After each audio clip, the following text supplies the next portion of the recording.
السلام عليكم خاوتي، مرحبا بكم. وين انا اليوم؟ وين انا؟ في مزرعة الهلال. هذا الحقل كيما شفتوا العام اللي فات بعد عام بعد الغرس شحال لنا من الكيلو؟ فايت 7 كيلو ما شاء الله تبارك الله. هذا العام الثاني تاعو، راهو في فترة الازهار. شوفوا الله يبارك الشجرة القبلي تاعها كيف راهي مخدومة. في هذا الفيديو لازم تتبعوه كامل، وعندنا واحد المطالب لازم تتبعونا فيها. عندنا واحد المطالب في هذه المزرعة باسكو نحو غرس 200,000 شجرة. بعد هذا الحقل نجاح، هذا الحقل اللي انا هنا في هذه المنطقة اللي كان النقطة ما تنجحش فيها، الحمد لله راهي الشجرة هنا درنا التحدي وراهي نجحت. كان نقول لكم ما تجيش هنا الشجرة، هنا راهي نجحت الشجرة الحمد لله. كانت منطقة بور ولكن لازم لنا تسهيلات في لي فوراج. هنا عندنا في المياه رانا ماهوش راح يكفينا الماء باسكو نحو غرس 200,000 شجرة.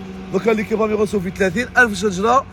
دوك كيما انا درت لكم فيديو غرس رانا نغرسوا في 30,000 شجرة. هنا هذا بعد النجاح هذا الحمد لله الباهر للموسم الماضي.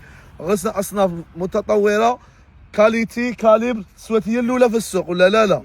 في فترة النقطتين في البيع تاعها شكون اللي سوات عليهم؟ ماشي هذه الغلة هنا، الغلة هذه. وتحية اللي كيف لا واقفة عليها هنا. تحية خالصة لمزرعة الهلال بصفة عامة. ومحفوظ خويا محفوظ راك ما شاء الله. نعم الانجينيور ما شاء الله. شوفوا الشجرة تاعنا الواحد شوفوا كامل على حبة. عندك هنا برك عندنا المياه ما ولات تكفيناش المزرعة هذه خاصة المرحلو. وهناك ما نعرفوا هذه المنطقة الله يباركم متوفرة بالمياه لازم نستغلوها. ومام الكمية اللي انا نغرسوا فيها لازم لنا لي فوراج، تسهيلات في لي فوراج باش نحفروهم ونديروا اكتفاء ذاتي في الفواكه. ولما للتصدير الغله اسمها نحو اكتفاء من اكتفاء ان شاء الله للتصدير. اسمها لازم لنا التشجيع من طرف الدوله باسكو هنا الناس خدامين راهم يخدموا في البلاد. مادام راهم يخضروا في الشجره راهم يغرسوا في الشجره راهم يخضروا في البلاد وراهم يديروا اعمار في الارض وفي البلاد تاعنا.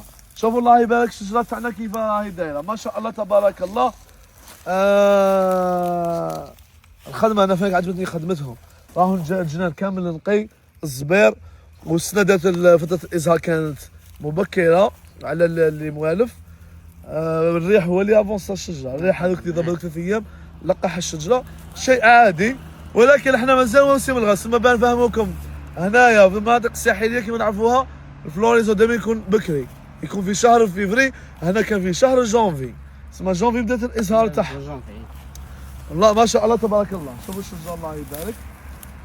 هاو هذوك ديالها اللي قبلي ويعمروا لها الماء. عمروا لها الماء لازم يعمروا لها الماء. هي ما مدير لها باسمه معليش معليش ما شاء الله تبارك الله. شوفوا الله يبارك الشجره.